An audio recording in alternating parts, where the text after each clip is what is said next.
Welcome back to NJ.com. Jackie Friedman here with the Star Ledger's boys soccer expert, Chris Orlando. We're going to take a look back at what we thought way back when and what's going on right now. Yeah, well, the state tournament is underway.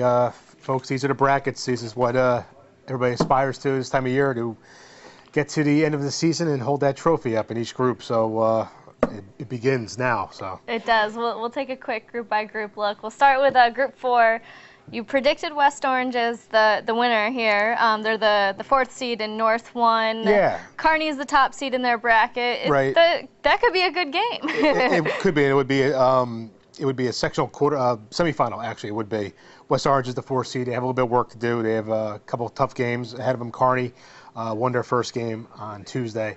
So it's interesting because I still have faith in West Orange. I think they have a lot of talent over there. Kearney's very good as well, though. I think eventually what it comes down to, I think at the end of the season, you have the defending group champion Cherokee waiting in South Jersey, and if they get by their bracket, I think they'll be waiting for them. Absolutely. In Group 3, predicted it well here. You had Scotch Plains. They're the top seed in North 2, and they're looking pretty good. Well, they are. They're making me look good. Doing a great job over there. Again, it's not an easy road. Group 3 is loaded. We have a lot of good teams. Ramapo, obviously, in North 1.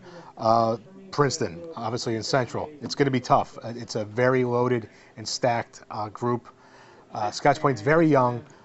We went through this earlier in the season with them. Their maturity, though, is really starting to show. They have a county final game coming up on Saturday. They're looking to win their first in 4 years. So after that, they actually won on Tuesday. It's a good start for them, so we'll see how far it takes them. Yeah, just winning that section, though, doesn't mean it's all over. Definitely not. Group 2, you picked Cliffside Park. They've got a little bit of work to do. They're the 7th seed in North 2. Presumably, they win their first game. They meet Bernards. It could be Bernards, yeah. That'd be a great matchup, and that little section down there is stacked in that area.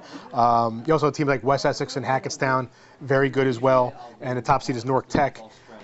They could surprise. I mean, the top seeds are done by power points. That they deserve the top seed, and we'll see what happens there. Again, you have Group 2, a lot of different teams that have sort of jockeyed for position. I think you also you can't look past teams like Delaware Valley, sure. Governor Livingston.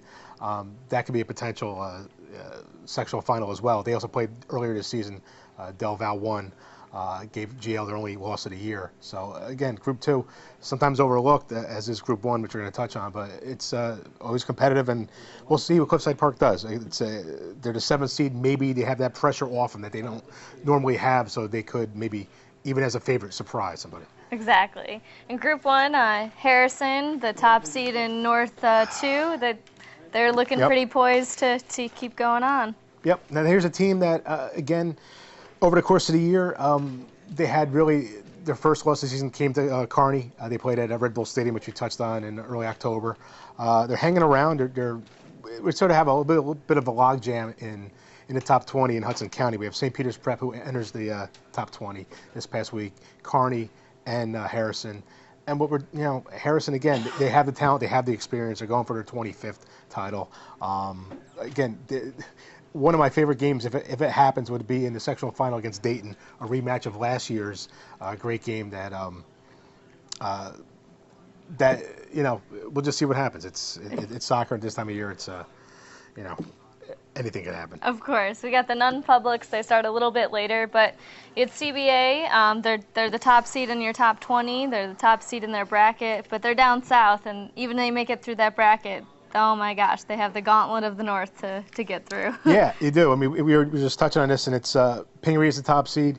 If they get by Bergen Catholic, which would be their first opponent, they would have played a winner of DePaul, Del Barton. Del Barton we have ranked 5th in the state. DePaul just won their first Passaic County title, not to be overlooked. St. Peter's Prep, like I said before, playing very good soccer. Going to play Don Bosco Prep, who is having a down season but could very well make a run here. And then we have Seton Hall Prep, who's lying in wait. And a Pingree Seton Hall Prep game is worth the price of admission on November 11th. So.